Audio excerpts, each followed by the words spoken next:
पुंडलीक वरदे हरिविठ्ठल श्री ज्ञानदेव तुकाराम गोपाल कृष्ण भगवान की जय। माऊली ज्ञानेश्वर महाराज की जय। जगद्गुरु तुकाराम महाराज की जय। सेवितो हा रस वाटितो अनिका, सेवितो हा रस वाटितो अनिका, घ्या रे होऊ नका रानभरी। विटेवरी ज्याची पाऊले समान, तोच एक दान शूरदाता। मनाचे संकल्प पावतील सिद्धी, जरी राहे बुद्धी याचे पायी। विटेवरी ज्याची पाऊले समान, तोच एक दान शूरदाता। तुका म्हणे मज धाडिले निरोपा, तुका म्हणे मज धाडिले निरोपा, मार्ग हा सोपा सुखरूप। विटेवर ज्याची पाऊले समान, तोच एक दान शूरदाता। प्रस्तुत कीर्तनरूपी सेवेसाठी निवडलेला अभंग जगद्गुरु श्री संत तुकाराम महाराज यांचा 4 चरणाचा आणि भक्तिपर प्रकरणातील अभंग आहे। तुकोबाराय म्हणतात, सेवितो हा रस वाटितो अनिका, घ्या रे होऊ नका रानभरी। सेवितो हा रस वाटितो अनिका। महाराज म्हणतात सेवितो हा रस। तुकोबाराय म्हणतात मी रस सेवन करतोय। मग हा तुकोबाराय जो रस सेवन करतायत तो नेमका कोणता रस आहे? ऊसाचा, आंब्याचा का लिंबाचा? नेमका कशाचा रस आहे? आमरस आहे का लिंबाचा रस आहे का सुधा रस आहे?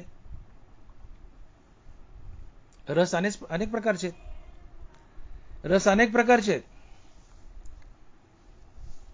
त्यातला महाराज कोणता रस सेवन करतायत नेमका? तर तुकोबाराय हे लिंबाचा रस, आंब्याचा रस, सुधा रस हा रस सेवन करत नाहीयेत। मग तुकोबाराय सेवन करतायत तो आहे भक्ती रस। तुकोबाराय जो रस सेवन करतायत तो रस आहे भक्ती रस। रस म्हणजे आनंद, रस म्हणजे आनंद। तुकोबाराय जो रस सेवन करतायत तो रस आहे भक्ती रस। आणि या भक्ती रसालाच ब्रह्मरस, शांतिरस असे पर्यायी शब्द आहेत। ब्रह्मरस म्हणजे शांतिरस, आणि या ब्रह्मरस शांतिरस म्हणजेच जवळजवळ भक्तिरस। उगा 19-20 चा फरक आहे, नाहीतर ब्रह्मरस, शांतिरस आणि भक्तिरस हे सारखेच आहेत, एकच आहेत। तुकोबाराय भक्तिरस सेवन करतायत, शांतिरस सेवन करतायत, ब्रह्मरस सेवन करतायत। आणि म्हणून महाराज लिहितायत की लावणी मृदंग श्रुती टाळ घोष, लावणी मृदंग श्रुती टाळ घोष, सेवू ब्रह्मरस आवडीने। महाराज म्हणतात विना टाळ चिपड्या लावून मी ब्रह्मरस आवडीने सेवन करतोय। हरिनामाचा रस सेवन करतोय, नामरस सेवन करतोय, भक्तिरस सेवन करतोय।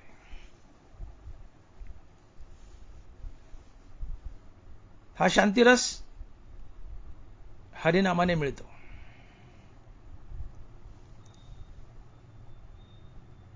ब्रह्म म्हणजे भगवंत, आणि भगवंत आणि भगवंताच्या नामात अभेद आहे। ज्ञानोबारायची साक्ष देत आहेत, आश्रय आकाशा, आकाशाची असे जैसा, या नामानामी आश्रय तैसा अभेदू असे। या नामानामी आश्रय तैसा अभेदू असे। भगवंत आणि भगवंताच्या नामात अभेद आहे, अर्थात भगवंत आणि भगवंताचं नाम एकच. भगवंत ब्रह्मस्वरूप आहे, म्हणून भगवंताचं नामही ब्रह्मस्वरूप आहे. आणि म्हणून ज्ञानोबाच म्हणतात की नाम परब्रह्म वेदार्थे. नाम परब्रह्म वेदार्थे. नाम हे परब्रह्म आहे आणि भगवंतच परब्रह्म आहे. भगवंत आणि भगवंताच्या नामात अभेद आहे. भगवंताचं नाम आणि भगवंत एकच आहेत आणि हा भगवंत परब्रह्म आहे, म्हणून भगवंताचं नामही परब्रह्म आहे. आणि मग ज्ञानोबा म्हणतात की नाम परब्रह्म वेदार्थे. तात्पर्य ब्रह्मरस, शांतिरस, भक्तिरस हे एकाच अर्थाचे शब्द आहेत. नाम घेता मन निवे, जीवे अमृताची स्त्रवे, होतात शकून बर्वे लाभांची. नाम घेता मन निवे, भगवंताच्या नामानं मन निवतं आणि शांत होतं. हा शांतिरस असतो.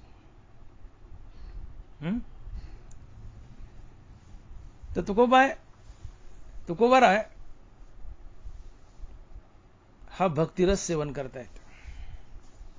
आणि म्हणून महाराज अभंगाच्या पहिल्या चरणात म्हणतात की सेवितो हा रस, वाटितो अनिका, घ्यारे होऊ नका रानभरी. बाबांनो, मी जो रस सेवन करतोय तो आहे भक्तिरस. आणि हा भक्तिरस म्हणजे भगवंताच्या नामाचा आनंद लुटणे. मुखानं निरंतर भगवंताचं नामस्मरण करत राहणे, अर्थात रामकृष्ण हरी या नामाचा सातत्याने जप करणे, हाच भक्तिरस आहे. आणि हाच रस तुकोबाराय सेवन करतायत आणि जगालाही वाटतायत. तात्पर्य महाराज जे म्हणतात की सेवितो हा रस, तर महाराज जो रस सेवन करतायत तो रामकृष्ण हरी नामाचा रस आहे, अर्थात भक्तिरस आहे.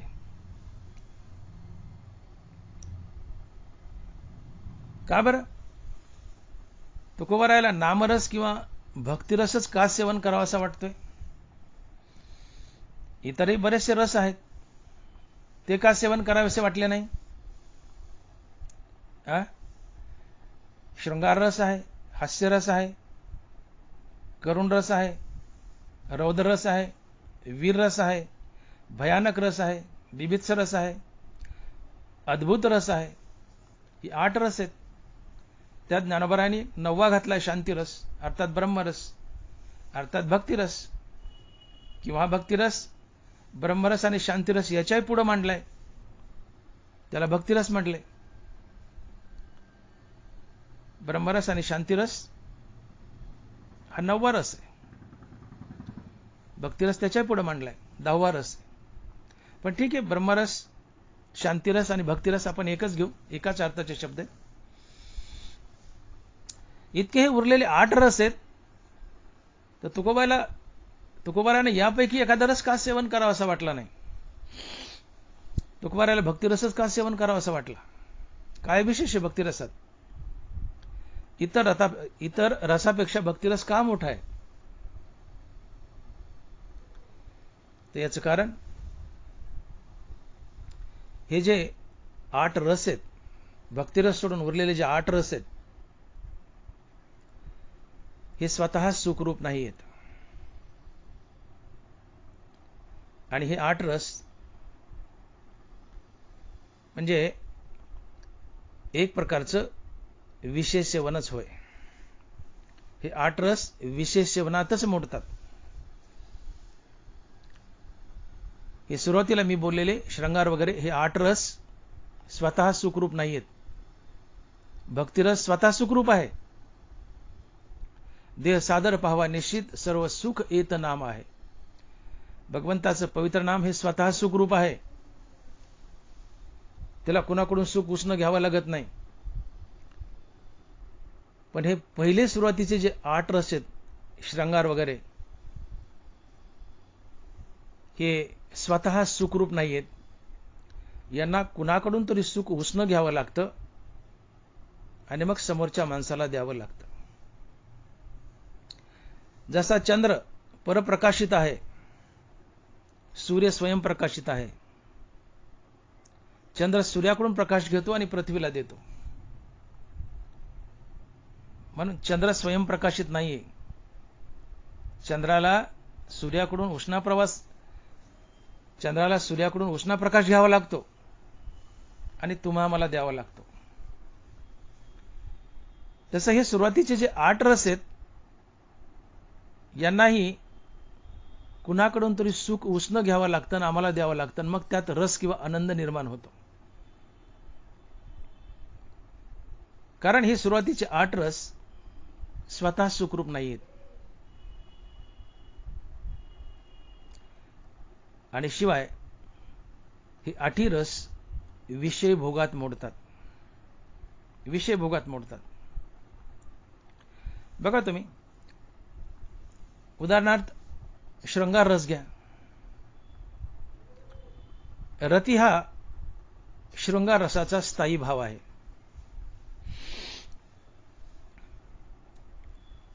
शृंगार म्हणजे काय? शोभा, मेकअप, सजावट. ज्ञानोबाने बोलले, देहा श्रंगारी यौवन, वसंते दुनावे वन. वार्षिक शोभे गगन, वसंते दुनावे वन, का देहा श्रंगारी यौवन तैसी हे दशा. देहा श्रंगारी यौवन. तरुणपण आलं, लहान मुलं आहेत, ती तरुणपणात आली की त्यांचा देह श्रंगारला जातो. कशानं? 15-16 वर्षाचा मुलगा आहे, त्याच्या ओठावर मिशा फुटतात, त्याला दाढी येते, त्याचा आवाज प्रौढ पुरुषासारखा येतो, शरीर बलवान आणि चमकदार बनतं. या देहाला यौवनानं श्रंगारले. छोटी मुलगी वयात आली 15-16 वर्षात, आवाजही मॅच्युअर होतो, देहावर सेक्स्युअल ऑर्गन्स येतात, वक्षस्थळ येतात, स्तन येतात, रूप येतं, तेज येतं. ज्ञानोबा बोलतायत, मी बोलत नाही, ज्ञानोबा बोलतात, देहा श्रंगारी यौवन. यौवन म्हणजे जवानी.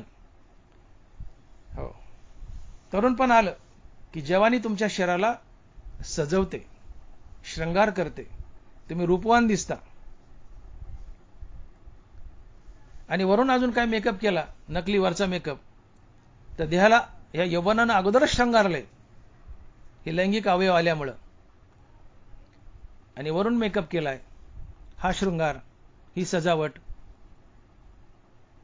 ती व्यक्ती चमकदार दिसते, रूपवान दिसते. आणि डोळे हे रूप भोगतात. भ्यासूर आणि सुरेख रूपाचे स्वरूप देख, ते तर उपजवी सुखदुःख नेत्रद्वारे. 5 ज्ञानेंद्रिय आणि प्रत्येक ज्ञानेंद्रियाचा आपापला स्वतंत्र विषय आहे. उदाहरण म्हणून डोळ्याचा विषय सांगतो, श्रंगार बोलतोय आपण. रूपवान स्त्री पुढे आली, डोळ्याला हे सुंदर रूप पाहायला निसर्गता आवडतं. डोळ्याला सुंदर रूप आवडतं, डोळ्याला भ्यासूर रूप, घाणेरडं रूप आवडत नाही. भ्यासूर आणि सुरेख रूपाचे स्वरूप देख, जे उपजवी सुखदुःख नेत्रद्वारे. डोळ्याला घाणेरडं रूप आवडत नाही, डोळ्याला आवडतं ते सुंदर रूप.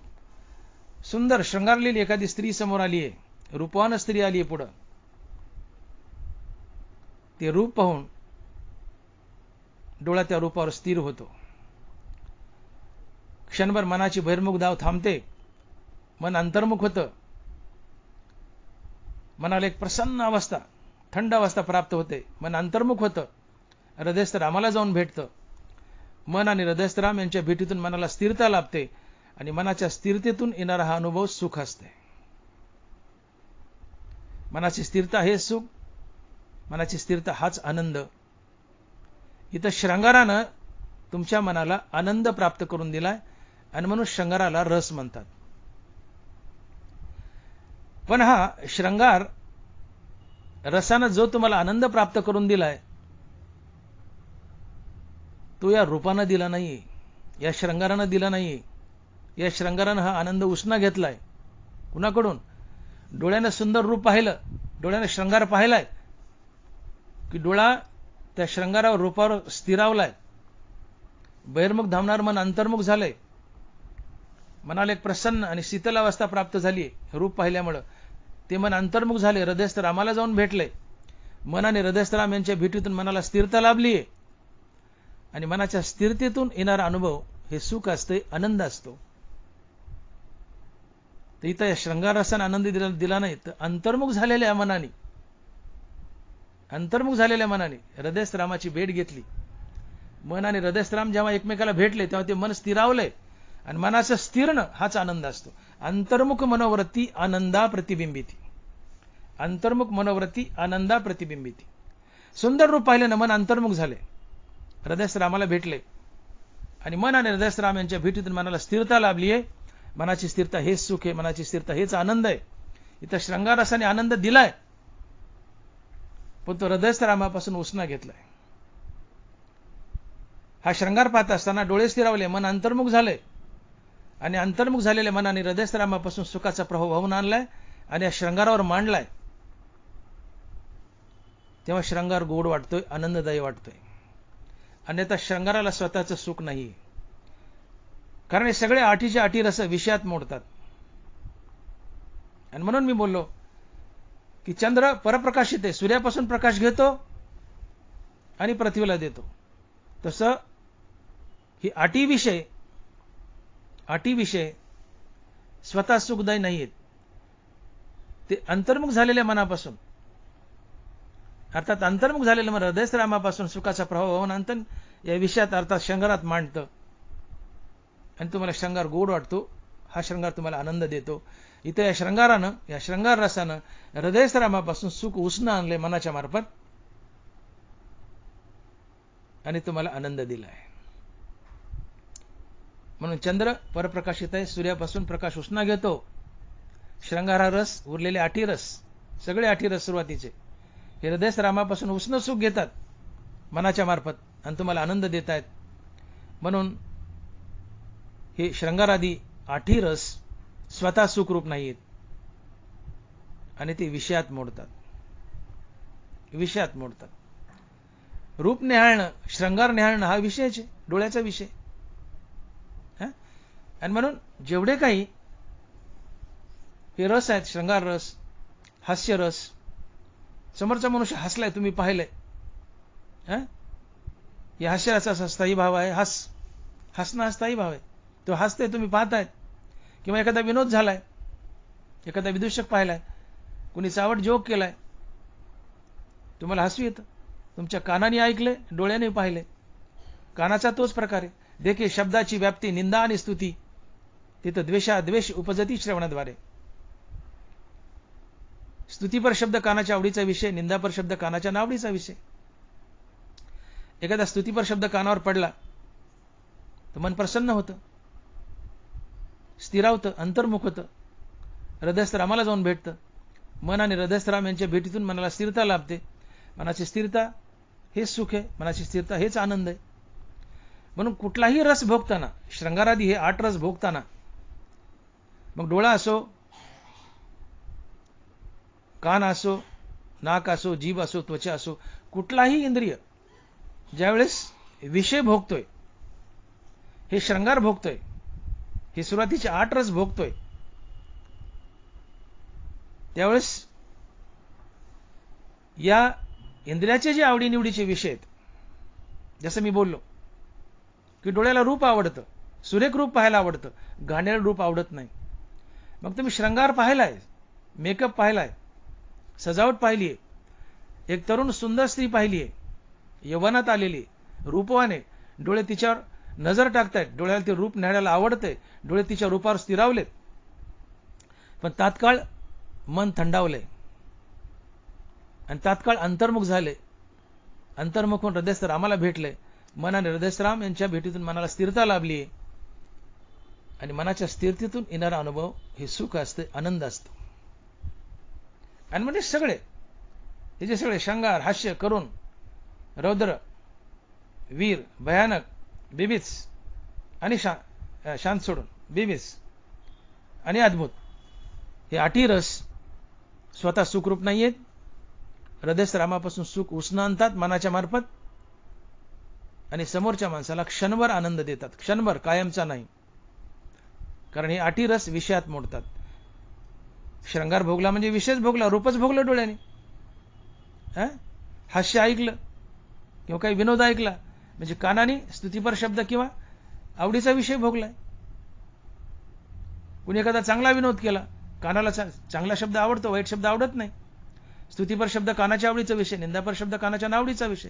कुणी एखादा सुंदर विनोद केलाय, कानाला चांगला शब्द आवडला, विनोद आवडला, मन थंडावलं, क्षणभर स्थिर झालं, अंतर्मुख झालं, हृदयस्थरामाला भेटलं. मन आणि हृदयस्थराम यांच्या भेटीतून मनाला स्थिरता लाभली. मनाच्या स्थिरतेतून आलेला अनुभव हे सुख, हे आनंद आहे. तुम्हाला हास्यरसाने आनंद दिला. पण कसा दिला? मनाच्या मार्फत हृदयस्थरामापासूनच दिला. कारण मन हृदयस्थरामाला भेटलं की स्थिर होतं. स्थिरणं हा आनंद आहे, स्थिरणं हे सुख आहे. आणि शिवाय हेच अंतर्मुख झालेलं मन हृदयस्थरामापासून सुखाचा प्रभाव होऊन आणतं आणि त्या विनोदात मांडतं, त्या विषयात मांडतं आणि तो विषय गोड वाटतो, त्यातून सुख मिळतं. विषय दिलाय हृदयस्थरामाने, पण वाटतं आपल्याला या हास्यरसानं, शृंगार रसानं, करुण रसानं, रौद्र रसानं, इतर सर्व रसानं दिलाय असं वाटतं. पण तसं नाहीये. हे रस मूळचे सुखरूप नाहीयेत. हे उष्ण सुख घेतात रामापासून आणि तुम्हाला दाटूमुठी तात्पुरता आनंद देतात. आणि सगळे आठी रस, सुरुवातीचे आठी रस हे विषयातच मोडतात आणि विषयात सुख नसतंच. म्हणून ज्ञानोबा बोलले की विषयी सुख आहे हे बोलण्याची सारिके नव्हे, तरी विद्युत स्फुरणे कान पाहे जगा माझी.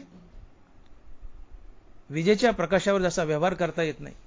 तुम्ही जर म्हणले की मी अंधार, काळाकुटा अंधार आहे, रात्रीचे 2 वाजलेत, आकाशात ढग आलेत, सारा अंधार पडला आणि वीज चमकली नाही, विजेच्या चमकण्यावर एवढ्याशा प्रकाशावर मी माझा उद्योगधंदा करतो, अशक्य.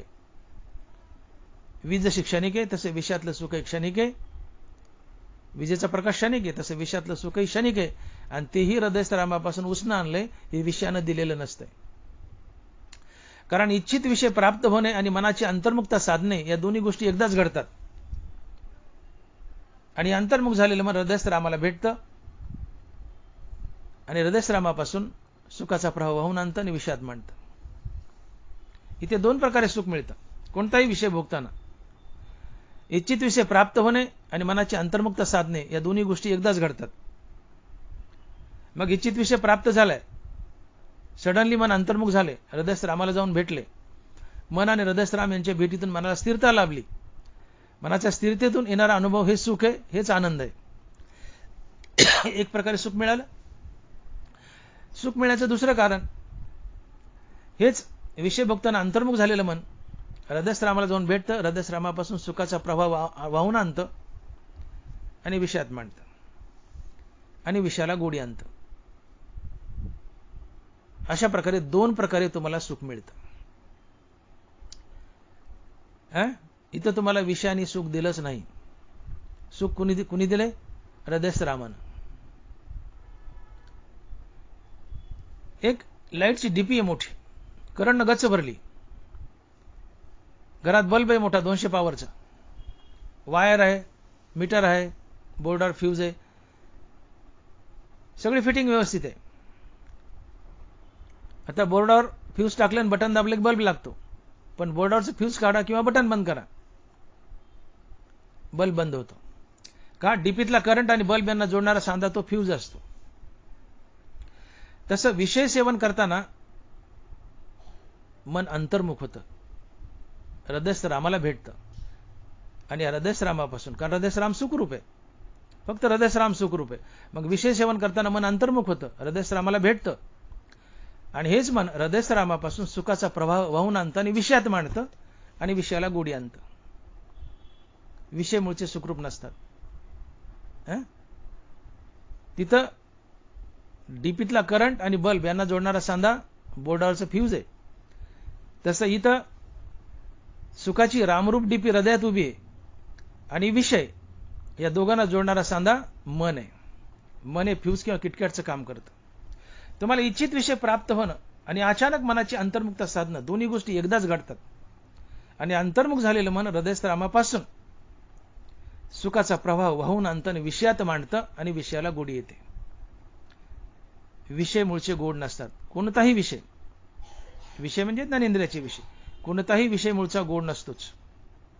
आणि मग ज्ञानोबा म्हणतात की विषयी सुख आहे हे बोलण्याची सारिके नव्हे, तरी विद्युत स्फुरणे कान पाहे जगा माझी, विषयात सुख नसतंच. आणि सगळे सुरुवातीचे 8 जे रस आहेत शृंगारादी, हे सगळे विषयात मोडतात, ते सुखरूप नसतात. आणि मग ते 8ही रस भोगताना आनंद किंवा सुख का वाटतं, तर ते शृंगारादी रस भोगताना किंवा कोणताही विषय भोगताना मन अचानक सडनली अंतर्मुख होतं. इच्छित विषय प्राप्त होणं, रूप पाहतं, शृंगार रूप पाहतात, रूप पाहताना रूप पाहतात डोळे, तर रूप पाहणं आणि मन अंतर्मुख होणं, या दोन्ही गोष्टी एकदाच घडतात. आणि अंतर्मुख झालेलं मन हृदयस्रामापासून सुखाचा प्रभाव वाहून आणतं आणि ते विषयात अर्थात रूपात मांडतं, शृंगारात मांडतं, आणि तो शृंगार तुम्हाला आनंददायी वाटतो. हे एक सुखाचं कारण. आणि दुसरा शृंगार अर्थात रूप पाहताना डोळे स्थिरावलेत, मन थंडावले, हे मन अंतर्मुख झाले, आणि अंतर्मुख झालेलं मन हृदयस्रामाला भेटले. मन आणि हृदयस्राम यांच्या भेटीतून मनाला स्थिरता लाभली. मनाची स्थिरता हे सुख असतं, मनाची स्थिरता हाच आनंद असतो. हे सुखाचं दुसरं कारण. आणि म्हणून कोणताही विषय किंवा हे 8ही रस, सुरुवातीचे शृंगारादी हे 8ही रस, हे स्वतः सुखरूप नाहीयेत, हे सर्व विषयातच मोडतात. आणि हे हृदयस्रामापासून उष्ण सुख आणतात मनाच्या मार्फत, आणि तुम्हाला नकली सुख देतात, दाटूमुटी सुख देतात, कारण ते स्वतः सुखरूप नाहीयेत. जसा चंद्र सूर्याकडून प्रकाश घेतो आणि तुम्हाला देतो, कारण चंद्र परप्रकाशित आहे, तसे हे शृंगारादी हे सगळे रस, हे सगळे विषय हृदयातल्या रामापासून सुख घेतात मनाच्या मार्फत, आणि तुम्हाला सुख देतात, आनंद देतात, कारण हे विषयात मोडतात. म्हणून विषयी सुख आहे हे बोलण्याची सारिकी नव्हे, तैसे तरी विद्युत स्फुरणे कान पाहे जगा माझी. म्हणून शृंगारादी हे जे रस आहेत, 8ही रस, हे हृदयस्रामापासून सुख उष्ण घेतात आणि मनाच्या मार्फत त्या शृंगारात किंवा त्या विषयात आणून मांडतात आणि तुम्हाला आनंद देतात, दाटूमुटीने थोडा वेळ. तसं भगवंताचं नाम नाहीये. भगवंताचं नाम कोणाकडून उष्ण सुख घेत नाहीये. सूर्य जसा स्वयंप्रकाशित आहे, तसं भगवंताचं नाम स्वयं सुखरूप आहे. देह सादर पाहावा निश्चित, सर्व सुख येतं नाम आहे. सर्व सुखाचे आगर बाप रखमा देवीवर. सुखरूप ऐसा तुझा कोण सांगा माझ्या पांडुरंगासारखा. नाम आणि नामी यांच्यात अभेद आहे. पांडुरंग म्हणजेच पांडुरंगाचं नाव, आणि हा पांडुरंग हृदयात उभा आहे. मग भगवंताचं नाम घेऊन, पांडुरंगाचं नाम घेऊन या मनाला पांडुरंगापर्यंत पोहोचतं करायचं हृदयात. मग हे मन हृदयात गेलं की हृदयस्थ पांडुरंगाला, हृदयस्रामाला भेटतं. मन आणि हृदयस्राम यांच्या भेटीतून मनाला स्थिरता लाभते. मनाच्या स्थिरतेतून येणारा अनुभव हे सुख आहे, हा आनंद आहे. आणि म्हणून नाम हे स्वतः सुखरूप आहे. आणि नाम घेतल्या घेतल्या मन अंतर्मुख झालं की ते हृदयस्रामाला भेटतं. मन आणि हृदयस्राम यांच्या भेटीतून मनाला कायमची स्थिरता लाभते आणि तुम्हाला सुखाचा अनुभव येतो, आणि तो कायमचा असतो. आणि हा रस आहे, याला भक्तिरस म्हणतात. आणि तुकोबर आहे, हा रस सेवन करतायत, भक्तीचा रस, नामाचा रस, ना की शृंगार रस, हास्यरस, करुण रस, रौद्ररस, वीररस वगैरे वगैरे. मग तुकोबाराने प्राधान्य भक्तिरसाला दिलं. तुकोबारा भक्तिरस का प्राशन करतायत, का सेवन करतायत, तर भक्तिरस, नामरस हा सर्वात गोड आहे, अवीट आहे. आणि हे नाम स्वतः सुखरूप नामरूप आहे, स्वतः सुखरूप आहे. नाम हे स्वतः सुखरूप आहे, गोड आहे, अवीट आहे. बाकीचे हे रस किंवा बाकीचे उरलेले विषय, बाकीचे उरलेले रस हे स्वतः सुख देत नाहीत आणि ते विषयात मोडतात. म्हणून तुकोबार आहे, त्या रसाचा उपभोग घेत नाहीत. मग जे स्वतः सुखदायी आहे आणि जे विषयात मोडत नाही, ते आहे भगवंताचं नाम.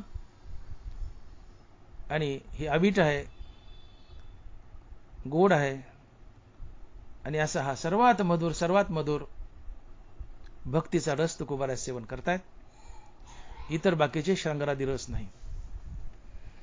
आणि ह्या कारणामुळे तुकोबारायांनी इतर 8 रस आहेत पण त्यांचा उपभोग घेतला नाही, त्यांचं सेवन केलं नाही, तर तुकोबारांनी प्रथम प्राधान्यानं सेवन केलं ते भक्तिरसच. हनुमान महाराज म्हणतात की सेवितो हा रस वाटितो अनिका. बाबांनो, मी भक्तीचा रस सेवन करतोय. का? तर भक्ती म्हणजे नाम. नाम हे स्वतः सुखरूप आहे, त्याला कोणाकडून सुख उष्ण घ्यावं लागत नाही. या शृंगारादी रसाला हृदयातल्या रामापासून सुख उसणं घ्यावं लागते. तसं नाम नाहीये. नाम हे स्वतः सुखरूप आहे. देह सादर पाहावा निश्चित सर्व सुख येतं नाम आहे. तुम्ही बघा कशी गंमत आहे. शृंगारादी किंवा इतर जे विषय आहेत कशी गंमत असते. ते कसे दुसऱ्याकडून उसणं सुख घेतात. एक मनुष्य नुकती खातोय, गोड लागते नुकती, मजेने आनंदानं नुकती खातोय, गटा गटा गटा गटा नुकती खातोय. बाजूला 10-5 माणसं बसलेत आणि नुकती खातोय, तिचा आनंद लुटतोय. वाह, काय मजा आली, काय मजा आली, काय आनंद आला म्हणून गप्पा गप्पा नुकती खातोय. गोड लागते नुकती. नुकती खातोय, आनंद लुटते. तेवढ्यात त्याची बायको पळत येते आणि म्हणते, अहो मालक आपलं घर पेटलं, मालक आपलं घर पेटलं. तो मनुष्य ओक्सा बोक्सी रडू लागतो आणि नुकतीचं ताट पुढे ढकलून देतो. बाजूचे माणसं म्हणतात, खुडील असतात माणसं मजेदार, बाजूचे माणसं म्हणतात, खानाव मामा नुकती, खानाव मामा नुकती. ते म्हणतात, आता कशी गोड लागल, का त्यातली साखर पडून गेली का, काय पडून गेलं, तीच नुकती आहे, तीच साखर आहे. घर पेटायच्या आधी गोड लागत होती, घर पेटलंच का गोड लागा ना. ते याचं कारण घर पेटायच्या आधी नुकती खात असताना मन अंतर्मुख झालं होतं, हृदयस्थ रामाला भेटलं होतं आणि हृदयस्थ रामापासून सुखाचा प्रभाव वाहून आणत होता, नुकतीमध्ये मांडत होतं, म्हणून नुकती गोड लागत होती. साखरेमुळे नाही, साखरेमुळे नाही. नुकती खाताना मन अंतर्मुख झालंय. मी बोललो की इच्छित विषय प्राप्त होणे आणि मनाची अंतर्मुखता साधणे या दोन्ही गोष्टी एकदाच घडतात. नुकती खातोय, नुकती खाताना मन अंतर्मुख झालं, हृदयस्थ रामाला भेटलं. मन आणि हृदयस्थ राम यांच्या भेटीतून मनाला स्थिरता लाभली. स्थिरतेतून येणारा अनुभव हे सुख, हाच आनंद, हे एक सुखाचं आनंदाचं कारण. आणि दुसरं, नुकती खाताना अंतर्मुख झालेलं मन हृदयस्थ रामापासून सुखाचा प्रभाव वाहून आणतं, नुकतीच मांडतं आणि नुकतीला गोडी आणतं. हे सुखाचं दुसरं कारण. पण आता बैल मेले या बातमीने मन विचलित झालं, मन बहिर्मुख धावलं, पेटलेल्या घराच्या दिशेने धावलं, हृदयस्थ रामापासून तुटलं, बहिर्मुख धावू लागलं पेटलेल्या घराच्या दिशेने. मग आता तिथं नुकती खाताना हृदयस्थ रामापासून सुखाचा प्रभाव वाहून आणून त्या नुकतीत मांडण्यासाठी तर मन नाहीये, ते पेटलेल्या घराच्या दिशेने धावले. आणि म्हणून घर पेटलेली बातमी ऐकताच नुकती खा म्हणलं तर तो म्हणतो, आता कशी गोड लागल. याचं कारण तिथं हृदयस्थ रामापासून सुखाचा प्रभाव वाहून आणून नुकतीत मांडण्यासाठी तिथं मन नाहीये, मन पेटलेल्या घरात दिशेने पळाले. आणि म्हणून नुकती गोड असूनही गोड लागाना, नुकतीत साखर असूनही नुकती गोड लागाना. कारण नुकतीत असलेल्या साखरेने गोड लागत नाही. तर घर पेटायच्या आधी नुकती खात असताना मन अंतर्मुख झाले, हृदयस्थ रामाला भेटले, हृदयस्थ रामापासून सुखाचा प्रभाव वाहून आणलाय, हृदयात मांडलाय, हृदयस्थ रामापासून सुखाचा प्रभाव वाहून आणलाय आणि नुकतीत मांडलाय. आणि म्हणून नुकती गोड लागत होती, साखरेमुळे नाही. मग साखरेमुळे म्हणत आता नुकती तीच आहे, तीच साखर आहे, घर पेटलं का गोड लागाना. का तर मन हृदयस्थ रामापासून तुटलं, त्या पेटलेल्या घरात दिशेने धावलं. तिथं त्या हृदयस्थ रामापासून सुखाचा प्रभाव वाहून आणण्यासाठी मन नाही. आणि मग कोणताही विषय भोगताना तुम्हाला मनाची स्थिरता आवश्यक आहे. तुम्ही खूप श्रीमंत आहेत, नाना प्रकारचे भोग तुम्हाला घ्यायचे, परंतु भोग घेण्यासाठी सुद्धा तुमचं मन स्थिर असावं लागतं. आणि मनाची स्थिरता ही केवळ हरिनामानेच प्राप्त होते. आणि म्हणून माणसं गडगंज श्रीमंत आहेत, कोट्यावधी रुपये आहेत त्यांच्याजवळ, परंतु कोट्यावधी रुपये असूनही त्यांना विषय हे आनंदानं भोगता येत नाहीत. का तर त्यांचं मन स्थिर नाहीये. कारण विषय भोगण्यासाठी सुद्धा मन स्थिर लागतं आणि मनाची स्थिरता ही फक्त हरिनामानेच साधते. आणि मग कोणताही विषय असो त्याचा आनंद लुटायचा ना, तुम्ही गडगंज श्रीमंत आहेत, त्याचा आनंद लुटायचा ना, त्या श्रीमंतीचा, त्या भोगाचा. तर कोणत्याही भोगाचा आनंद लुटण्यासाठी, कोणताही विषय भोगण्यासाठी मन स्थिर असावं लागतं, तरच त्या विषयाचा आनंद लुटता येतो. आणि मन स्थिर करण्यासाठी नाम घ्यावं लागतं. आणि म्हणून तुम्ही श्रीमंत आहात आणि तुम्हाला भोग घ्यायचेत, विषय भोगायचेत, त्याकरिता सुद्धा हरिनामाचीच आवश्यकता आहे. श्रीमंती आहे पण मुखात हरिनाम नाही, तुम्ही विषय भोगू शकत नाहीत. तुम्ही विषय भोगायला लागले तर त्याचा परिपूर्णतेने आनंद मिळावा यासाठी मन स्थिर असावं लागतं. आणि मग इच्छित विषय प्राप्त झालाय, घर जळायच्या आधी नुकती गोड लागते, घर जळायला नुकती गोड लागत नाही. घर जळण्याची गोड लागते का तर नुकती खाणं. आणि मनाची अंतर्मुक्ता साधणं दोन्ही गोष्टी एकदाच घडल्यात. नुकती खाताना मन अंतर्मुख झाले, हृदयस्थरामाला भेटले. मन आणि हृदयस्थराम यांच्या भेटीतून मनाला स्थिरता लाभली. स्थिरता हेच सुख, स्थिरता हेच आनंद, हे एक सुखाचं कारण. आणि नुकती भोगताना जे अंतर्मुख झालेलं मन आहे ते हृदयस्थरामापासून सुखाचा प्रभाव वाहून आणतं आणि नुकतीत मांडतं आणि नुकतीला गोडी येते, विषय गोड वाटतात. पण आता घर पेटले ही बातमी ऐकताच मन त्या पेटलेल्या घराच्या दिशेने धावले. तिथं हृदयस्थरामापासून सुखाचा प्रभाव वाहून आणून नुकतीत मांडण्यासाठी तिथं मन नाहीये. आणि म्हणून नुकती गोड असूनही नुकती आता गोड लागाना. आणि म्हणून विषय हे मूळचे गोड नसतातच. विषयाला गोडी येते ते विषय प्राप्त होणं आणि मनाची अंतर्मुक्ता साधणं एकदाच घडतं. आणि अंतर्मुख झालेलं मन हृदयस्थरामापासून सुखाचा प्रभाव वाहून आणतं आणि त्या विषयात मांडताना विषयाला गोडी येते. तुम्ही आता उदाहरणार्थ आता मी बोललो की श्रंगार हा विषय, तुम्ही श्रंगार भोगतायत, अतिशय रूपवान बाई तुमच्या पुढे आली, डोळे त्या रूपावर थांबलेत, मनाला एक शीतल अवस्था प्राप्त झाली, मन थंडावले, मन अंतर्मुख झाले, हृदयस्थरामाला भेटले, हृदयस्थरामापासून सुखाचा प्रभाव वाहून आणला आणि त्या श्रंगारात मांडलाय, त्या बाईच्या चेहऱ्यावर रूपावर मांडला, रूप गोड वाटायले. आणि म्हणून हे श्रंगारादी 8 विषय हे स्वतः सुखरूप नाहीयेत आणि सगळे 8च्या 8 श्रंगारादी रस हे विषयात मोडतात. आणि म्हणून तुकोबारायांनी या रसांचा त्याग केलाय आणि तुकोबारायांनी जो रस स्वीकारलाय तो आहे भक्तीचा, तो आहे नामाचा. आणि भक्तीचा रस, नामाचा रस हे हरिनाम स्वतः सुखरूप आहे. आणि म्हणून तुकोबाराय म्हणतात की देह सादर पाहावा निश्चित, सर्व सुख येत नाम आहे. हे हरिनाम कोणाकोण उसनं सुख घेत नाही, हरिनाम स्वतः सुखरूप आहे. कारण देव आणि देवाचं नाव यात ऐक्य असतं, यात अभेद असतो. राम म्हणजेच रामाचं नाव, रामाचं नावही सुखरूप आहे. आणि रामनाम घेतलं की हेच मन अंतर्मुख होतं, हृदयस्थरामाला भेटतं. आणि मन हृदयस्थराम यांच्या भेटीतून मनाला स्थिरता लाभते. स्थिरतेतून येणारं अनुभव हे सुख असतं, आनंद असतो.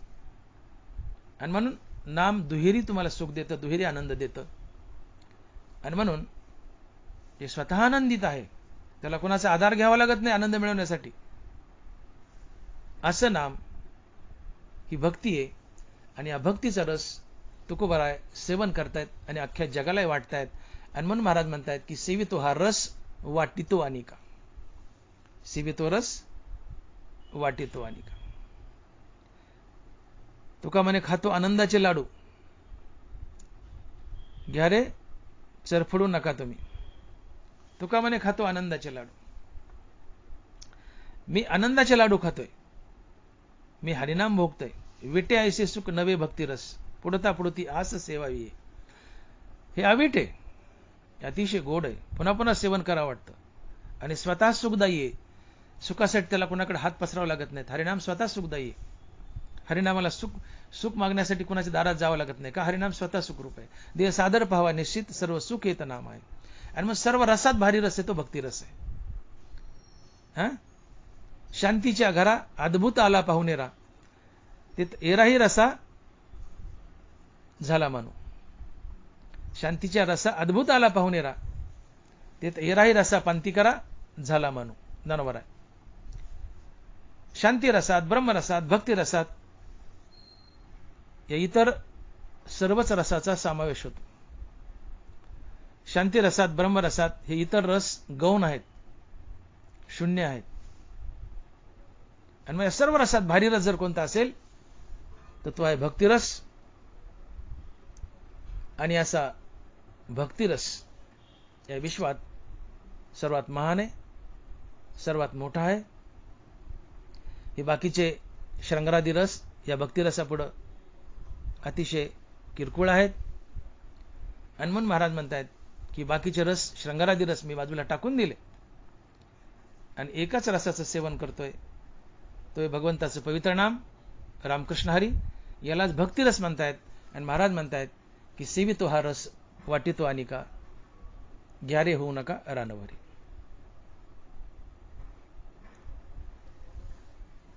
इथे तुकोबाराय म्हणतात मी रस सेवन करतोय हरिनामाचा, पण इतरांनाही वाटतोय. मी अप्पलपोट्या नाहीये. काही माणसं स्वार्थी असतात, की काही लोक स्वार्थी असतात काही लोक स्वार्थी असतात. ते कुठलाही आनंद असो स्वतःपुरतं पाहतात. आपलं भागलं बस झालं, आपल्याला काही घेणं देणं नाही कोणाचं. तुकोबाराय स्वार्थी नव्हते. तुकोबाराने हा रस तर सेवन केलायच, पण जगालाही वाटायलेत. हनुमान महाराज म्हणतात की सेवितो हा रस वाटितो अनिका, घ्यारे होऊ नका रानभरी. घ्यारे होऊ नका रानभरी. का बरं? तुकोबाराय स्वतः हा रस सेवन करतायत आणि इतरांना वाटतायत. याचं कारण काय? तिथे तुकोबाराची परोपकारी वृत्ती तर आहेच आहे. तुका म्हणे आता उरलो उपकारापुरता. हे ते आले उपकारासाठी घरजा वैकुंठी. तुका म्हणे फार थोडा तरी परोपकार. तुकोबाराय परोपकारासाठीच आलेत, उपकार करण्यासाठीच आलेत, जगाच्या कल्याणाकरताच आलेत. जगाच्या कल्याणा संताच्या उभती. इथं वाटितो अनेका यात तुकोबाराची परोपकारी वृत्ती दिसून येते. आणि दुसरं एक कारण वाटितो अनेका याचं कारण की हा भक्तिरस मी तर सेवन केलाय, मी तृप्त झालोय, मी आनंदी झालोय. हा आनंद तुम्हालाही उपभोगता यावा म्हणून तुकोबाराय हा रस वाटतायत. सेवितो हा रस वाटितो अनेका, घ्यारे होऊ नका रानभरी. मी हा रस सेवन करतोय, याने मी आनंदी झालोय, पण हा आनंद तुम्हालाही मिळावा म्हणून तुम्हाला वाटतो. आणि नुसता आनंदच नाही तर या रसानं तुम्हाला मोक्षही मिळेल. या रसानं तुम्हाला मोक्षही मिळेल. अर्थात तुकोबारायांनी भक्तिरस स्वतः ग्रहण केलाय, सेवन केलाय, आणि हा भक्तिरस जगालाही वाटतायत. त्याचं कारण तुकोबाराला या रसानं मिळालेलं, भक्तिरसानं मिळालेलं सुख जगालाही मिळावं आणि त्यासोबत जगाला मोक्षही मिळावा म्हणून तुकोबाराची तळमळ की वाटितो अनिका. बाबांनो, हे भगवंताचं नाम, भक्तिरस म्हणजे सरळ सरळ भगवंताचं नाम म्हणा. आता हे भगवंताचं नाम मी तर सेवन करतोयच. मी तृप्त झालोय, आनंदी झालोय, मुक्त झालोय, संत झालोय, मुक्तीवर भजनयुक्त झालोय. पण माझी इच्छा आहे, माझी तळमळ आहे, हे हरिनाम तुम्ही बी घ्यावं, हा भक्तिरस तुम्ही सेवन करावा आणि मुक्त व्हावं. या हरिनामानं, या भक्तिरसानं तुमचं जीवन सुखी तर होईलच, पण तुम्ही मुक्त व्हाल, मुक्तीवर भजनयुक्त व्हाल, संतही व्हाल. आणि म्हणून तुकोबाराची तळमळ आहे की सेवितो हा रस वाटितो अनिका, घ्यारे होऊ नका रानभरी. माणसं सुखासाठी रानोमाळ भटकतायत. महाराज म्हणतात घ्यारे होऊ नका रानभरी. माणसं सुखासाठी रानोमाळ फिरतायत. रानभरी म्हणजे रानोमाळ अर्थात विषयाचं सेवन करतात. घ्यारे होऊ नका रानभरी याचा सरळ अर्थ होतो की विषयात आनंद शोधणे, विषयात सुख शोधणे. महाराज म्हणतात नाही रे बाबा नो, विषयात सुख नसतं. मी वाटतोय ना, घ्या म्हणले. मी का वाटतोय ही परोपकारी वृत्ती आहे. मेघ कसा आहे? उदार आहे. देवाने मेघाला पाणी दिले, पण देव मेघाला पाणी देतो, पण मेघ शांत राहिला का? मेघ काय करतो? नाही विचारित मेघ हागंदारी शेत. मेघात पाणी आहे, पण मेघ ते पाणी आपल्यात ठेवत नाही, सगळ्या जगाला देतो. नाही विचारित मेघ हागंदारी शेत. चंद्रामध्ये अमृत भरले देवाने, तिथं सरोवर आहेत अमृताचे, पण तो चंद्र अप्पलपोटा नाही, स्वतःकडेच ठेवत नाही. ते सकाळी सकाळी पहाटे पहाटे जे दवबिंदू पडतात त्यात अमृताचे कण असतात, त्यातून वनस्पतीचं पिकाचं भरण पोषण करतो चंद्र. चंद्र परोपकारी. सूर्याला देवाने प्रकाश दिलाय, पण सूर्य स्वतःकडे साठवून ठेवत नाही, जगाला प्रकाश देतो. कमळाला देवाने सुगंध दिलाय, पण कमळ ते सुगंध आपल्याकडे राखून ठेवत नाही, जगाला वाटतं. जशी कमळकळिका दाकुटी, जशी कमळकळिका झालेपणे हृदयीच्या मकरंदा राखून येणे, जशी कमळकळिका झालेपणे हृदयीच्या मकरंदा राखून येणे, दे राया रंका पारणे अमोदाचे. हे कमळ स्वार्थी नाही, आपल्याकडे सुगंध ठेवत नाही, जगाला देतं. तसं तुकोबाराय स्वार्थी नाहीयेत. त्यांचं पोट भरलंय हरिनाम घेऊन, भक्तिरस सेवन करून पोट भरलंय. पण ते म्हणतायत मी स्वार्थी नाहीये, मी स्वार्थी नाहीये, हा भक्तिरस मी तुम्हालाही देतो, तुम्ही सेवन करा, सुखी व्हा आणि मुक्त व्हा. आणि म्हणून महाराज म्हणतात की हेच आम्हा करणे काम, बीज वाढवावे नाम. हेच आम्हा करणे काम बीज वाढवावे नाम. तुका म्हणे खातो आनंदाचे लाडू. एक तीळ 7 लोकांनी वाटून खाल्ला. असं म्हणतात की एक तीळ 7 लोकांनी वाटून खाल्ला. यातली अतिशक्ती सोडा. पण यात फक्त परोपकारी वृत्ती दिसते. एक तीळ 7 जणांनी खाल्लं याचा अर्थ तो 7 जणांना खाता येत नाही, पण तरी तुमच्यापाशी एखादी वस्तू असेल ती वाटून खा, चोरून खाऊ नका. त्याचे परिणाम सुदाम्या ब्राह्मणांनी भोगलेत. देवाला चोरून खाल्ल्यावर काय होतं तुम्हाला माहिती आहे. वस्तू चोरून खाऊ नका, वाटून खा. तसं तुकोबाराय म्हणतात मी स्वार्थी नाही, वाटून खातोय. वाटून खातोय. हा भक्तिरस मी सेवन केलाय, माझं पोट भरलंय, मी ढेकरा देतोय भक्तिरसानं, हरिनामानं. पण माझी इच्छा आहे माझ्याबरोबर तुम्ही सुखी व्हावं, तुम्ही मुक्त व्हावं. आणि म्हणून तुम्ही हरिनाम घ्या. मी भक्तिरस सेवन केलाय, तुम्ही भक्तिरस सेवन करा. या भक्तिरसानं हरिनामानं तुम्ही सुखी व्हा, मुक्त व्हा. ही तुकोबाराची परोपकारी वृत्ती आहे, परार्थी वृत्ती आहे. आणि म्हणून तुकोबाराय म्हणतात की सेवितो हा रस, वाटितो अनिका, ग्यारे होऊ नका रानभरी. मुख्य गोष्ट अशी आहे की माणसं जिथं सुख मिळतं तिथं सुख शोधत नाहीत, आणि जिथं सुख नाही तिथं सुख शोधतात.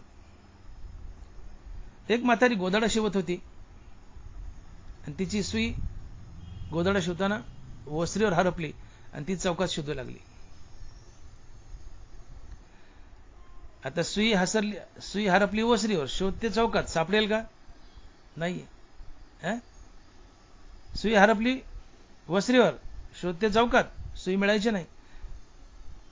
तसं सुख मिळतं हरिनामानं, आम्ही शोधतो विषयात, आम्हालाही सुख मिळायचं नाही.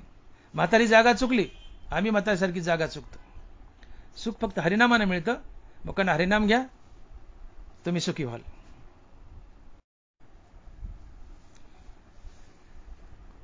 सुख फक्त हरिनामानं मिळतं. सुख फक्त हरिनामानंच मिळतं. मोठी नदी तरून जायची असेल तर साधन आहे नाव.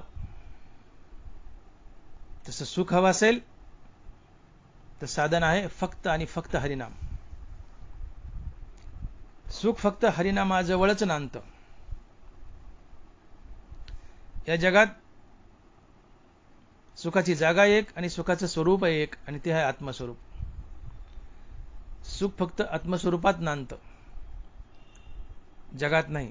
जगत किंवा संसार दुःखरूपी आहे, दुःख बांधवडी आहे हा संसार, सुखाचा विचार नाही कुठं. दुःख बांधवडी आहे हा संसार, सुखाचा विचार नाही कुठे. पूर्ण जगत दुःखानं भरलंय. या जगतात सुखरूप कोण आहे तर ते आत्मस्वरूप, आणि आत्मस्वरूप आहे पांडुरंग.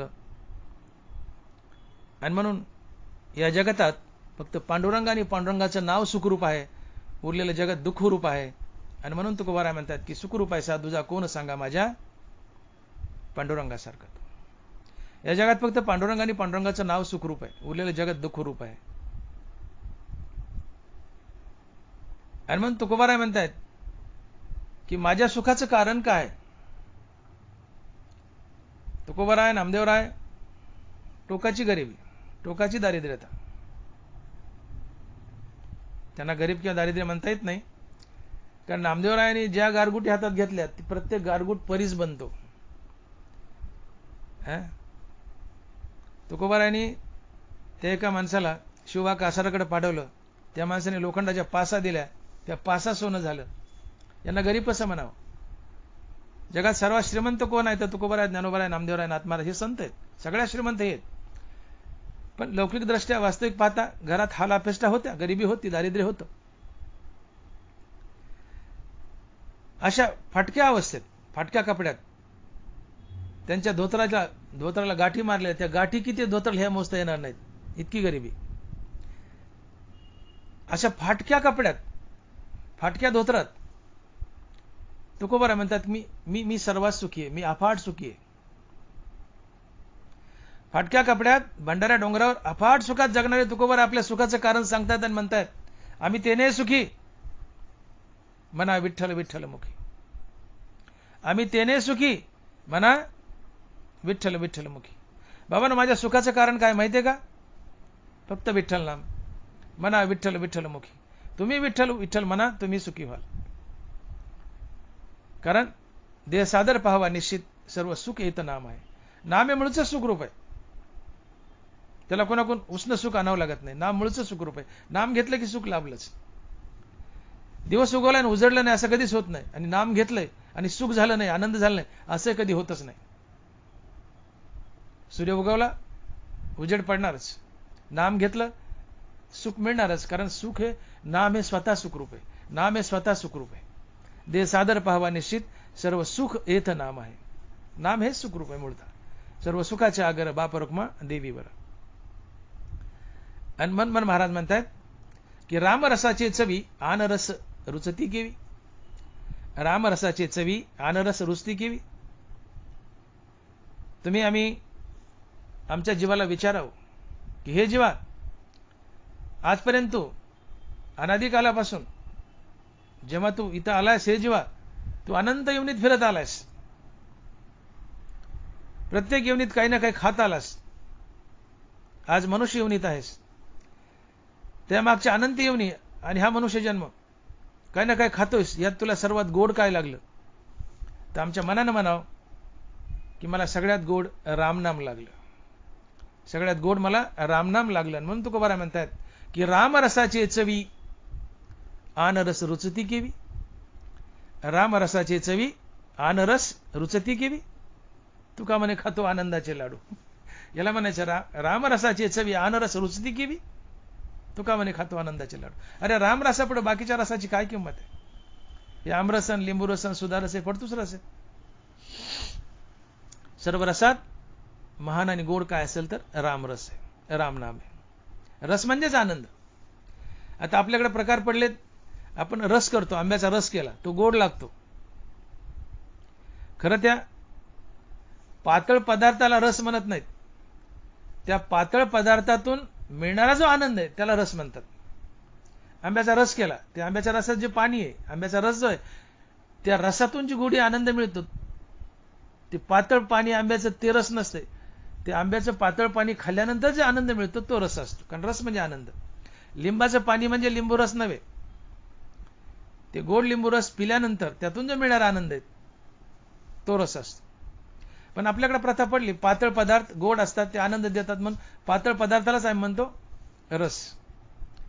लिंबू रस, सुधा रस, ऊसाचा रस किंवा आंब्याचा रस. या पातळ पदार्थाला रस म्हणत नाहीत. आपण म्हणतो त्याला, पण या पातळ गोड पदार्थातून खाल्ल्यानंतर जो आनंद मिळतो तो रस असतो. रस म्हणजे आनंद. आणि म्हणून तुकोबाराय म्हणतात की रामरसाचे चवी आनरस रुचती केवी. अरे रामरसापुढे बाकीचे रस कसे खा वाटतील? ते फिके पडतात, पंचट असतात. आणि मग आपल्या मनानं म्हणावं की अनंत योनीत मी काही ना काही खात आलो.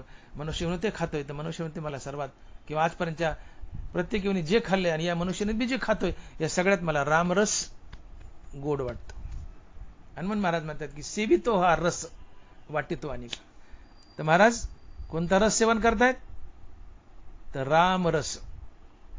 तुकोबाराय कोणता रस सेवन करतायत? रामरस. यालाच भक्तिरस म्हणतात, यालाच हरिनामाचा रस म्हणतात, याला शांतिरस म्हणतात, यालाच ब्रह्मरसही म्हणतात. One and same. आणि म्हणून बाबांनो, मी रामरसाचं सेवन करतोय, भक्तिरसाचं सेवन करतोय, मी तृप्त झालोय, पण मी अप्पलपोट्या नाहीये.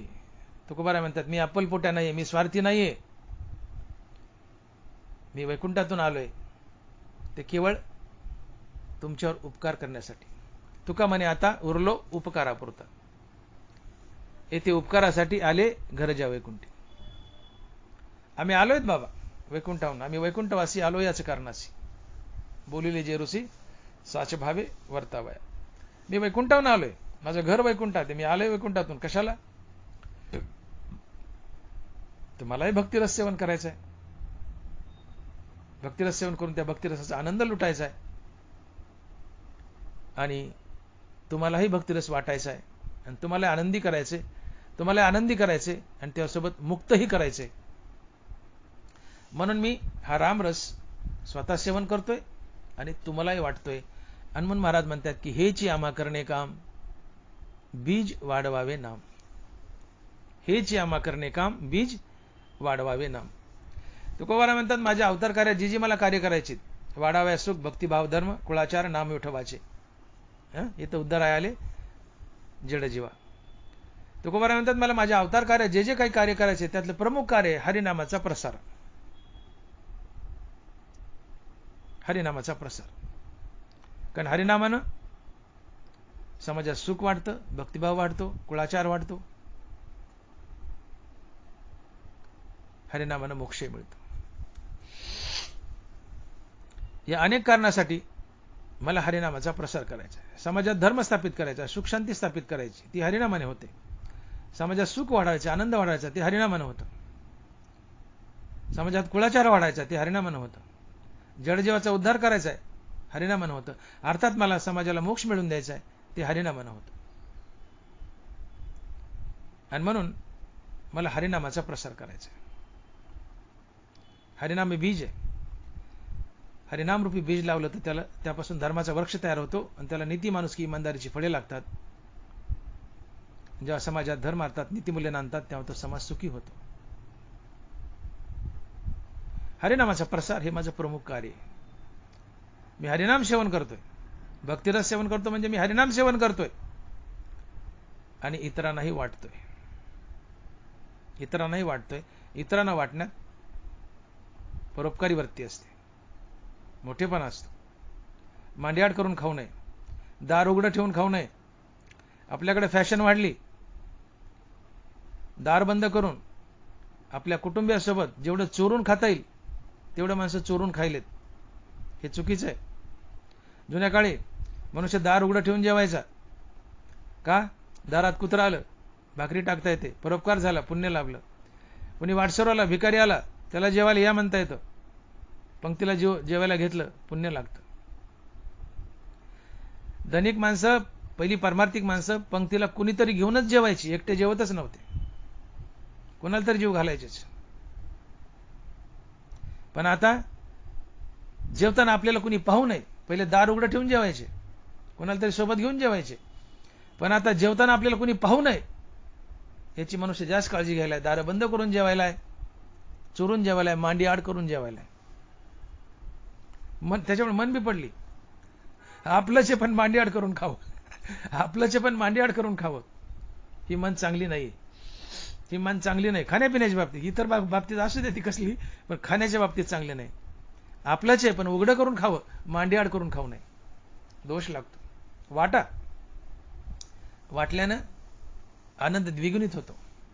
तुम्ही वाटल्यानं तुमच्याकडून दान घडतं, दानानं पुण्य लाभतं. दानानं समाजात साम्यावस्था येते, दानानं तुम्हाला देव भेटतो. दान हे मोक्ष निदानाचं अंजन आहे. इतके फायदे दानाचे. दानाला मोक्ष निदानाचं अंजन म्हटले. ते हे जाण दान जे मोक्ष निदानाचे अंजन, दानावर आहे. आणि म्हणून वाटण्याची प्रवृत्ती असावी, परोपकारी प्रवृत्ती असावी. घासातला घास काढून द्यावा, इतरांना वाटावं. वाटितो अनेका यातून तुकोबाराला सांगायचं की स्वार्थी होऊ नका, वाटा. गरिबाची काळजी घ्या. गरिबाची काळजी घेतली, जो गरिबाची काळजी घेतो देव त्याची काळजी घेतो. गरिबाला दिलं, देवाला दिलं, देवावर ऋण होतं, देव लवकर प्रसन्न होतो. वाटा, वाटून खा, एकटे खाऊ नका, वाटून खा. ही तुकोबाराची परोपकारी वृत्ती आहे. म्हणून मी बोललो की एक तीळ 7 जणांना वाटून खाल्ला, आता तो खाता येत नाही, कसा खावा एवढं तीळ 7 जण. पण यातली अशी अतिशक्ती ही आहे, अतिशक्ती बाजूला सोडा, पण यातली गंमत किंवा अतिशक्ती अशी आहे की यातून सांगायचं आहे की वस्तू एकटे चोरून खाऊ नका, इतरांना वाटून खा. एक तीळ 7 जणांना खाल्ला तर 7 जण एक तीळ खाऊ शकतात, तर एक भाकरी 7 जण का खाऊ शकत नाहीत? याचा अर्थ घासातला घास लोकांना द्या, वाटा, परोपकारी वृत्ती ठेवा, दान करा. तसं तुकोबारा इथं आम्हाला सुचित आहेत की परोपकार करा, दान करा, ते काही असं. मग महाराज म्हणतात मी काय सेवन करतोय? भक्तिरस, रामरस सेवन करतोय. मग हा रामरस मी तर सेवन केलाय, हा भक्तिरस मी तर सेवन केलाय, पण तुम्हालाही वाटतो, तुम्ही रामरस सेवन करा, सुखी व्हाल आणि मुक्तही व्हाल. म्हणून वाटितो हा रस, मग सेवितो हा रस, वाटितो अनेका. सेवितो हा रस, वाटितो अनेका, घ्यारे होऊ नका रानभरी. अरे बाबांनो, मी तुका म्हणे माझा अनुभव अंगे, मी माझा अनुभव सांगतो. रामरसाने मी आनंदी झालोय. हो, मी रामरसात मी भक्तिरसात रामरसात आनंदात लोळतोय. तुका म्हणे आता नाही वृत्तीवरी सुखाचे शेजारी पहुडलो. मी आत्मसुखात लोळतोय. का? फक्त रामरस, फक्त भक्तिरस सेवन करतोय म्हणून मी सुखात लोळतोय. तुका म्हणे आता नाही वृत्तीवरी सुखाचे शेजारी पहुडलो. मी आत्मसुखात लोळतोय केवळ रामरसाच्या बळावर, भक्तिरसाच्या बळावर. मग मला वाटतं तुम्ही बी आत्मसुखात लोळावं, आनंदात लोळावं म्हणून रामरस घ्या, भक्तिरस घ्या, सेवन करा.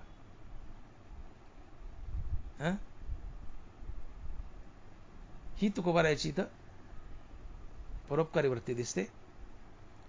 आणि म्हणून आपणही सर्वांनी भक्तीकडे यावं, परमार्थात यावं, मुखाने हरिनाम घ्यावं आणि जीवनात सुखी व्हावं. आणि शेवटी हाच भक्तिरस, हाच रामरस तुम्हाला मोक्षही मिळवून देईल. तुकोबारायाची हीच तळमळ आहे की रामरस मी सेवन करतोय, मी सुखी झालोय, मुक्त झालोय, मुक्तीवर भजनयुक्त झालोय, संत झालोय. पण मी इथं थांबलो नाही. मी तुमच्यावर उपकार करण्यासाठी आलोय, तुमच्यावर परोपकार करण्यासाठी आलोय, तुम्हाला दिशा दाखवण्यासाठी आलो की रामरस मी सेवन केलाय, माझे फायदे झालेत, मी आनंदात आहे, मी मुक्त झालोय, संत झालोय. तुम्ही रामरस सेवन करा, आनंदी व्हाल, मुक्त व्हाल. रामरसात आनंद शोधा, विषयात नाही. घ्यारे होऊ नका रानभरी. आम्ही आनंद विषयात शोधतो, विषयात आनंदच नाही, सुखच नाही. मी बोलून गेलो की विषयी सुख आहे हे बोलण्याची सारिके नव्हे, तरी विद्युत स्फुरणे कान पाहे जगा माझी. विषयात सुख नसतंच. मग सुख काय? लोकांना सुखाची कल्पनाच कळत नाही. पुष्कळदा एखादी बाई असते आणि म्हणते माझी लेक नांदायला गेली, माझ्या लेकीला सुखच पडाना, माझ्या लेकीला सुखच पडाना. एखादी बाई आहे, तिची मुलगी नांदायला गेली, थोडंफार जायचं असेल, लेकीला सुखच मिळाना, सुखच मिळाना, लेकीला माझ्या सुखच मिळाना. काय करावं बाई, लेकीला सुखच मिळाना. मी म्हणलं बाई सुख म्हणजे काय ग? ती म्हणते मला काय माहित. मी म्हणलं सुख म्हणजे काय? तू म्हणते माझ्या लेकीला सुख मिळाना. म्हणलं मग सुख म्हणजे काय? ती म्हणते आता मला तरी काय माहित. मग तिच्या दृष्टीने सुख काय? गाडी गोडी बंगले, पैसा आदला, मजा आजा, खाणं पिणं, विलास भोग हेच सुख आहे. माणसाला सुख काय हेच माहित नाही, सुखाची व्याख्याच कळत नाही. जनावरांनी सुखाची व्याख्या सांगितली की किंबहुना सोये जीव आत्मयाची लाहे, ते तर जे होय तया नाव सुख. आणि ऐशी अवस्था न जोडिता पार्था, जी जे ते सर्वथा दुःख जाणे. कुठल्याही कारणामुळे, प्रामुख्याने हरिनामामुळे ज्यावेळेस तुमचं मन अंतर्मुख होतं, तुम्ही मुखाने रामनाम घेताय, तात्काळ मन अंतर्मुख होतं. रामनाम घेतलं, मन अंतर्मुख होतं. हे अंतर्मुख झालेलं मन हृदयस्थरामाला जाऊन भेटतं. मन आणि हृदयस्थराम यांच्या भेटीतून मनाला स्थिरता लाभते आणि मनाच्या स्थिरतेतून येणारा अनुभव हे सुख असतं. मनाची स्थिरता हेच सुख, मनाची अस्थिरता हेच दुःख. मनाची अस्थिरता, मनाची बेचैनी, मनाची तडफ हे दुःख आहे. मनाची तडफ, मनाची बेचैनी, मनाची अस्थिरता हे दुःख आहे आणि मनाची स्थिरता हे सुख आहे. मनाची शांती हे सुख आहे. आणि म्हणून महाराज म्हणतात की शांती परते नाही सुख एर अवघेची दुःख. शांती हेच सुख, मनाची स्थिरता हेच सुख आहे. मग मनाची स्थिरता हरिनामाने लाभते. मग सासरमध्ये जर मुलगी नांदायला गेली आणि तिने रामनाम घेतलं तर मनाची स्थिरता लाभेल, ती सुखी झाली. पण माणसाला वाटतं की धन दौलत, पैसातला, गाड्या घोड्या बंगले मिळाले की सुख आहे. नाही, ती सगळ्यात दुःखी आहेत. बंगल्यावाले, गाड्यावाले, घोडेगाडीवाले हे सगळ्यात दुःखी आहेत. धनवानाला धनाचा लोभ असतो, अजून वाढा वाटतं, मन बेचैन असतं. आशा जैशी दुःखात ते व्याली निंदा दूर येते. धनवानाला धनाचा लोभ असतो. जितका धनवान तितका धनाचा लोभी, तितके आशा बलवान. जेवढ्या आशा बलवान तितकं आशाच्या मागे मन धावेल. आशाच्या मागे मन धावलं की हृदयश्रामाने मन यांची ताटातूट. मन हृदयश्रामापासून तुटलं की अस्थिर, बेचैन, ते तडपतं. तडप, बेचैनी, अस्थिरता हेच दुःख आहे. मग श्रीमंत दुःखी झाला की धनवानाला धनाचा लोभ आहे. जितका पैसा जास्त तितकं यावं वाटते, तितके आशा बलवान, तितकं मन आशाच्या मागे धावलं. रामापासून तुटलं, बहिर्मुख झालं. रामापासून तुटलं, हृदयश्रामापासून तुटलं की बेचैन, अस्थिर, तडप. आणि ही तडप, बेचैनी, अस्थिरता हेच दुःख आहे. मग श्रीमंत दुःखी ना मोजका असावं. साई उतना ही दे जामे कुटुंब समाय, मैं भी भूखा न रहू और साधू भी भूखा न जाय. मनुष्य अल्पसंतुष्ट असावं. कबीर महाराज म्हणतात देवा तेवढंच दे, मी ज्यात मी खाऊन पण सुखी असेल. आणि दारात कोणी भिकारी किंवा साधू आला त्याला वाढायला माझ्याजवळ पसाभर असेल, साईवत नाही दे. अल्पसंतुष्ट असावं माणसानं. अल्पसंतुष्टता ही माणसाची सर्वात मोठी श्रीमंती आहे. पैसा ही श्रीमंती नाही, अल्पसंतुष्टता श्रीमंती. माणसाला अल्पसंतुष्टीचा ढेकर यावा तो सुखी असतो. अल्पसंतुष्टता आणि मुखात हरिनाम. तुमच्यासारखे सुखी तुम्हीच. कारण मुखात हरिनाम आला की तात्काळ मन अंतर्मुख झालेलं मन हृदयस्थ आम्हाला भेटतं. मन आणि हृदयस्थ यांच्या भेटीतून मला स्थिरता लाभते. मनाची स्थिरता हेच सुख आहे आणि मनाची अस्थिरता हेच दुःख आहे. मग सासरी मुलीला सुख मिळत नाही म्हणजे बाई ओरडत होती, बाई तुझ्या मुलीला रामनाम घ्यायला. तिने रामनाम घेतली की मन अंतर्मुख होईल, मन आणि हृदयस्थ यांची भेट होईल. तिने रामनाम घेतले की मनाची अंतर्मुखता साधली मनाची, हृदयस्थ आम्हाला भेटेल. मन आणि हृदयस्थ यांच्या भेटीतून मनाला स्थिरता, मनाची स्थिरता हेच सुख आहे. गाड्या बंगल्या असत की नसत, मनाची स्थिरता हेच सुख आहे. रामनाम घ्यायला लाव. आणि सोबत नशिबात आहे तेवढा धनदौलत पैसा तर मिळेल, ते कुठं चालले का लालाटीचे लिहिले ते तर मिळूनच आहे, पण त्यांनी सुख नाही. अंतर्मुख मनोवरती आनंदा प्रतिबिंबित. रामनाम घेतलं की अंतर्मुख झालं म्हणून हृदयस्थ आम्हाला भेटलं. मन आणि हृदयस्थ यांच्या भेटीतून मला स्थिरता लाभते. मनाच्या स्थिरतेतून येणारा अनुभव हे सुख आहे. पण मनाची स्थिरता हेच सुख, मनाची शांती हेच सुख आहे. आणि ते फक्त हरिनामानं घडतं. आणि मग हे खरं सुख आहे. मग विषयात का तोंड खूप असतं? विषयात सुख नाहीच आहे. विषयी सुख आहे बोलण्याची सारखे नव्हे तरी विद्युत स्फुरणे कान पाहे जगा माझी. याला तुकोबाने म्हणतात, घ्या रे होऊ नका रानभरी. रानमाळ फिरू नका सुखासाठी. विषयात तोंड खुपसू नका. तुम्हाला सुख फक्त हरिनामानं मिळेल. जया स्वसुखाचे खराटे तयाचे विषय हे गोमटे आवडते. स्वसुखाचे खराटे तयाचे विषय गोमटे आवडते. विषय कोणाला गोमटे वाटतात? की ज्याची नजर आत्मानंदावर रामनामावर पडत नाही त्याला विषय गोड वाटतात. स्वसुखाचे खराटे म्हणजे स्वसुख अर्थात मोक्षसुख किंवा रामनाम ज्याला आवडत नाही त्याला विषय आवडतात. त्याच विषय गोमटे आवडते. आणि त्या विषयात सुख नाही. सुख आहे रामनामात. कारण रामनाम स्वतः सुखरूप आहे. आणि रामनाम घेतले की मन अंतर्मुख झालेलं मन हृदयस्थ रामाला भेटतं. या भेटीतून मन स्थिर होतं. मनाची स्थिरता हे सुख आहे. दुहेरी सुख मिळतं. पण विषयात सुख शोधू नका. विषयात सुख नाहीच आहे. सुख आहे ते रामनामात आहे. मी बोलून गेलो.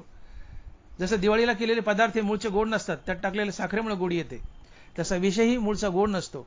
विषय भोगणं, इच्छित विषय प्राप्त होणं, मनाची अंतर्मुखता साधणं या दोन्ही गोष्टी एकदाच घडतात. आणि अंतर्मुख झालेलं मन हृदयस्थ रामापासून सुखाचा प्रभाव होऊन अंतर विषयात मांडताना विषयाला गोडी आणतं. विषय मूळचे गोड नसतात. म्हणून विषयी सुख आहे हे बोलण्याची सारिके नव्हे तरी विद्युत स्फुरणे कान पाहे जगा माझी. विषयात सुख नाहीच आहे. गडीभर विषयाने सुख दिलंय ते हृदयस्थ रामापासून उसणं आणलंय हा भास आहे नुसता. आणि तेही हृदयस्थ रामापासून आणलंय ते नगभर असते.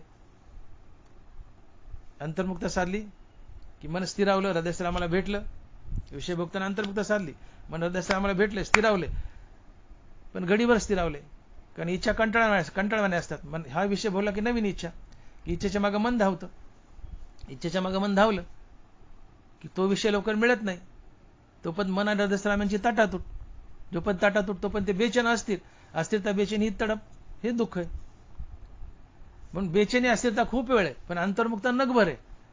आणि म्हणून सुखही नका एवढे. आणि म्हणून महाराज म्हणतात की सुख पाहता जबा पडे दुःख पर्वता एवढे. आणि जबा पडाय सुख हृदयस्थ रामापासूनच मनाने आणलंय आणि विषयात मांडले, विषयाला गोडी आणली. हे जबा पड सुखही विषयाने मिळत नाही. हे विषयाने हृदयस्थ रामापासून उष्ण घेतलं असतं आणि मनाच्या मार्फत ते विषयात मांडलेलं असतं आणि विषयाला गोडी आली असते. म्हणून विषयात सुख नसतंच. विषयी सुख आहे बोलण्याची सारिके नव्हे. म्हणून विषयात सुख शोधू नका. रानभरी होऊ नका. रानामाळात फिरू नका. ग्यारे होऊ नका रानभरी. म्हणून महाराज म्हणतात की मी रामरस सेवन करतोय, भक्तिरस सेवन करतोय. मी तृप्त आहे या रामरसानं, भक्तिरसानं. मी सुखी आहे. रामरसानं मी मुक्त झालोय. मुक्तीवर भजनयुक्त संत झालोय. आणि तुम्ही सुखी व्हावं, आनंदी व्हावं, तुम्ही मुक्त व्हावं, तुम्ही संत व्हावं असं मला वाटतंय. म्हणून मी तुम्हाला रामरस वाटतोय, भक्तिरस वाटतोय. तो तुम्ही सेवन करा. सुखी व्हाल. विषयात सुख शोधू नका. रामरसात, भक्तिरसात सुख शोधा. आणि म्हणून महाराज म्हणतात की सेवितो हा रस वाटितो आणि का घ्यारे होऊ नका रानभरी. मग तुकोबारायांना आपण एक प्रश्न करू की महाराज तुम्ही हा भक्तिरस सेवन करतायत, म्हणजे नामच सेवन करतायत, नामच घेतायत मुखाने, तर हे नाम तुम्ही नेमकं प्रामुख्यानं हे नाम तुम्ही नेमकं घेता कुणाचं? महाराज तुम्ही भक्तिरस म्हणजे नामाचा रस सेवन करतायत, पण प्रामुख्यानं तुम्ही नाम घेता कुणाचं? तर महाराज म्हणतात अभंगाच्या दुसऱ्या चरणात की विटेवरी ज्याची पाऊले समान, विटेवरी ज्याची पाऊले समान तोची एक दान शुरदाता. की बाबा मी ज्याचं नाव घेतो निरंतर, जो भक्तीचा रस मी सेवन करतोय, अर्थात ज्याचं मी निरंतर नाम घेतोय, तो कोण आहे? तर विटेवर ज्याची पाऊले समान असा तो पांडुरंग परमात्मा आहे, विठ्ठल परमात्मा आहे. त्या विठ्ठल परमात्म्याचं मी नित्य नाम घेतोय. मी भक्तिरस सेवन करतोय, नामरस सेवन करतोय, पण कुणाचं नाम घेतोय? तो जो विटेवर उभा आहे, कटेवर हात आहेत आणि त्या विटेवर ज्याची पाऊले समान आहेत, असा तो विठ्ठल पांडुरंग परमात्मा याचं मी नाम घेतोय. आणि म्हणून महाराज म्हणतात की विटेवरी ज्याची पाऊले समान तोच एक दान शुरदाता. विटेवर ज्याची पाऊले समान, विठ्ठलाची पांडुरंगाची विटेवर पाऊलं समान आहेत, विषम नाहीयेत. समचरण दष्टी विटेवरी साजरी तेथे माझी हरी वृत्ती राहो. हे पांडुरंगाचे विटेवर असलेले समान पाय हे समदृष्टी दाखवत आहेत. शब्दफरक कसा? विटेवर ज्याची पाऊले समान. विटेवर हे पावलं पांडुरंगाची समान का आहेत? हे समान पावलं जगताची एकता दाखवतात. हे समान पावलं सांगतायत की सगळ्या जगात एकच विठ्ठल नटलाय आणि भगवंताने एकच विट घेतली. हे बघा, विटेवर पावले समानता आहेत, पण ती विटही एकच आहे. भगवंत पुंडलिकाकडून 2 विटा मागून घेऊ शकला असता, मी ताटलोय म्हणला असता, मला अजून एक विट दे, पण नाही, देव एकाच विटेवर उभा आहे आणि समान पावलानं उभा आहे. हा संदेश असा आहे एकाच विटेचा समान पावलाचा, की एकाच विटेवर उभा आहे म्हणजे जगत परमात्मा स्वरूप आहे. सगळ्या जगात एकच पांडुरंग नटलाय, हे समस्त ही श्री वासुदेव, म्हणून एकाच विटेवर उभा आहे आणि पावले समान आहेत. पावले समान या करता आहेत की जगतातील प्रत्येक माणूस मला समान आहे. राया रंका पाड धरू, नेनते सानिया थोरा कडचने करू, एकसरी आनंदाचे आवरू होत जगा. हे जरी संतांनी म्हटले तरी पांडुरंगाला लागू पडतं. राया रंका पाड धरू, यारे यारे लहान थोर, याती नारी भलते वीर. लहान थोर हलका भारी माझ्याजवळ तसलं काही नाही, मला सगळे सारखेत, कुणी या, खटनट यावे शुद्ध होऊन जावे, चांगला या वाईट या, माझे पाय समान आहेत, माझी सगळ्यावर सारखी नजर आहे. चांगलाला मला प्रिय, वाईटालाही मला प्रिय आहे, मी सगळ्याचा उद्धार करील. आणि म्हणून विटेवर पांडुरंगाची पावलं समान आहेत. तो बऱ्याच सांगतात की मूड पापी जैसे तैसे, तो मूड असो पापी असो, मूड पापी जैसे तैसे उतरी कासे लावणी, पुंडलिका दिलावर करुणा करे विठ्ठले. मूड असो, पापी असो, चांगला असो, सज्जन असो, पुण्यवान असो, दोन्ही माझेच लेकर आहेत. मी दोघांचाही उद्धार करतो, कारण मी जगाचा बाप आहे. या कारणे मी पिता, महद्ब्रह्म हे माता, आपत्य पंडुसुता जगडंबरो. माया ही आमची आहे आणि कृष्ण परमात्मा, पांडुरंग परमात्मा आमचा बाप आहे. आणि या माया आणि पांडुरंगापासून एक अपत्य निर्माण झाले, त्याचं नाव आहे जगडंबर, अर्थात विश्व. आणि या नाताने पांडुरंग आमचा बाप आहे. आणि जो पुत्राचे लाखो अपराध पोटात घेतो तो बाप असतो. मुलगा चुकलाय आणि बापाकडे आल्याने माफी मागितली आणि बापाने माफ नाही केलं तर तो बाप कसला? मुलगा चुकलाय, क्षमा मागतोय आणि बापानं माफ नाही केलं तर तो बापच नाही, त्याला बाप म्हणून घ्यायचा अधिकारच नाही. पुत्राचे लाखो अपराध पोटात घेतो तो बाप असतो. मुलानं चुकावं आणि येऊन माफी मागावी, अंतकरणातून प्रायश्चित्त व्हा, माफी मागावी, बापानं माफ करावं. आणि प्रायश्चित्त करून माफी मागूनही जर बापानं माफ नाही केलं तर तो बापच नाही, त्याला बाप म्हणून घ्यायचा अधिकार नाही. तसं एखादा दुष्ट मनुष्य त्याला पश्चाताप झाला आणि पांडुरंगापुढे जाऊन उभा राहिला आणि माफी मागतोय, देवा मी चुकलो, मागचं मला माफ कर, इथून पुढे नीट वागेल, पांडुरंगही माफ करतो. आणि पांडुरंगानं माफ नाही केलं तर तो देवच नाही, तो देवच नाही. जो माफ करीत नाही तो देवच नाही, कारण भगवंत हा दयासागर आहे. तुम्ही किती दुष्ट असा, तेवी भलतेनी भावे मन मज आतू येते व्हावे आले तरी आगवे मागील वाव. ज्ञानोबा आहे उभी नीट आहे का. तेवी भलतेनी भावे मन मज आतू येते व्हावे आले तरी आगवे मागील वाव. तुम्ही किती दुष्ट असा, माग किती पाप केलीत, फार वाईट वागलेत, पण त्या पापाचा तुम्हाला आता पश्चाताप होतोय. तुम्ही आपली केली, देवासमोर उभे राहिले, म्हणजे देवा माझं चुकलंय मागचं. पश्चातापाच्या अश्रूत आंघोळ केली, देवापुढे उभा राहिला, देवा मागचं चुकलंय, आता ते चुकले ते माफ कर, इथून पुढे नीट वागेल, देव तुम्हाला माफ करतोच. आणि नाही माफ केलं तर तो देवच नाही. कारण देव आमचा बाप आहे आणि पुत्राचे लाखो अपराध पोटात घेतो तो बाप असतो, पांडुरंगाचा बाप आहे. आणि म्हणून त्याची पावलं समान आहेत. चांगल्याला तर माफ करलच, तो चांगल्याचा उद्धार तर करलच, पण जो वाईट आहे आणि चुकलं म्हणतोय त्याचाही उद्धार करेल. म्हणून पावलं समान आहेत, त्याच्यापाशी चांगल्याबद्दल आणि वाईटाबद्दल भेदभाव नाही. म्हणून विटेवर ज्याची पावले समान असा पांडुरंग आहे, त्याचं मी नाव घेतोय, विठ्ठल विठ्ठल. मी जो भक्तिरस सेवन करतोय तो विठ्ठल नामाचा रस सेवन करतोय की ज्याचे विटेवर पावले समान आहेत. आणि म्हणून भगवंतानं आम्हाला म्हटलंय की आधी जरी दुराचारी तरी आता सर्वोत्तमाची अवधारी. जसा बुडाला महापुरी न मरता निघाला. आधी दुराचारी आहे, दुष्ट आहे, वाईट आहे, पण आधी जरी दुराचारी तर आता सर्वोत्तमाची अवधारी. का? की त्याला पश्चाताप झालाय, पश्चातापाच्या अश्रूत आंघोळ केली आणि पश्चातापाच्या अश्रूत आंघोळ करून देवापुढे उभा राहिला आणि देवाची माफी मागतोय. देव तुम्हाला माफ करतोच. आणि मग ज्ञानोबा म्हणतात की भलतेनी भावे मन मज आतू येते व्हावे आले तरी आगवे मागील वाव. तुम्ही मागचे पापी आहेत, फार वाईट आहेत. देव म्हणतो ते मागचं वाव म्हणजे तुला सोडलं, माफ केलं, जा इथून पुढे चांगला वाग. अनुतापाचे ज्वाळी नाहला. माणसाला पश्चाताप हवा आपल्या दुष्कृत्याचा. पश्चाताप हे सर्वात मोठं प्रायश्चित्त आहे. पश्चाताप केला आपल्या दुष्कृत्याचा, देव तुम्हाला माफ करतो. आणि म्हणून ज्ञानोबा म्हणतात की तेवी भलतेनी भावे मन मज आतू येते व्हावे आले तरी आगवे मागील वाव. भलतेनी भावे, कोणत्याही भावानी या, प्रेमानं या, विरोधाने या. गोपी कशी कामे तया कंसा भय संभ्रमे. गोपी कामवासनेने आल्या, कंसा मरणाच्या भीतीने. नारदा धुवा क्रोरा का शुका हन शनत कुमारा या भक्ती में धनुधरा प्राप्य जैसा.